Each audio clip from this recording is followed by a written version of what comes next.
Roman proscriptions, or proscriptiones, were initially listings in public by a person hoping to share that they had some items available for sale or auction.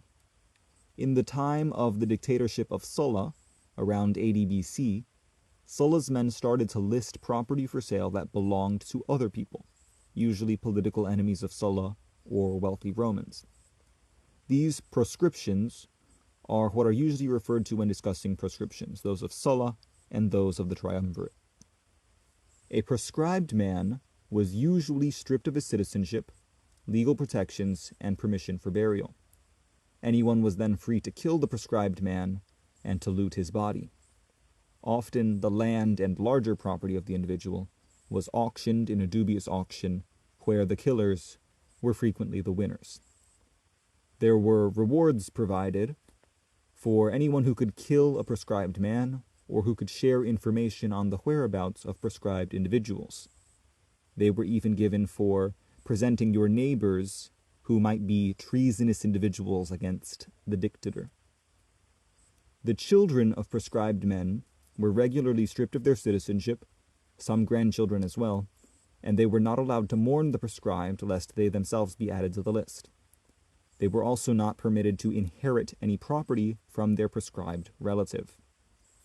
Proscriptiones created a culture of fear and distrust, where individuals were terrified of finding their name on the list, and where they were afraid of acting against the will of the dictator, attracting his ire, and of the men who could fabricate reasons for an individual to be proscribed.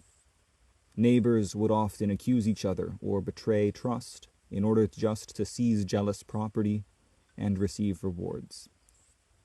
The proscriptions of Sulla were a reference point that the relatively young triumvirs, Octavian, who at the time was known as Julius Caesar, named after his adopted father, Lepidus, and Marcus Antonius, they took inspiration for their proscriptions after their agreements to divide the Roman Republic into spheres of influence, and they then began their own proscriptions in the year 40 BC, which was 40 years after Sulla's, which meant that none of these men had lived through the previous devastation.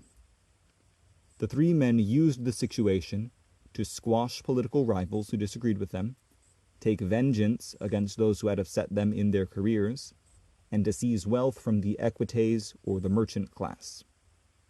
Cicero said that during the proscriptions, young men who had killed wealthier had moved into their houses, and that promotion of virtue in the Republic was replaced with advice to kill in jealousy. The triumvirs traded special individuals dear to them for the opportunity to prescribe men special to the others. A crude comparison, since these are human lives we're talking about, but this would be similar to trading rooks, knights, and bishops in chess for each other instead of just pawns.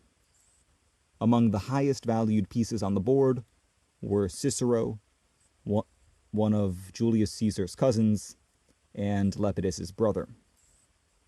Corruption preserved the lives of the cousin and the brother, but Cicero had been found on a road by a soldier, and with dignity unseen towards those proscribed, he was given a moment to prepare, showed the soldier how to wield the sword for the act, and he did submit himself to the blade. These proscriptions were tragic acts of legally permitted killing, ostracism, and seizure of property, which scarred 2 generations of Romans and influenced others in smaller scale. These events are a great reminder of how a sword does have 2 edges, and wielding it against bothersome kinsmen may come with a cost to the wielder. If you are interested in more videos like this, focused on investigating history and answering some questions, please subscribe so you're informed when the next video is posted. I'm planning to post twice or thrice a week, and I have a good-sized list of topics to keep researching, so there's no shortage. Take care.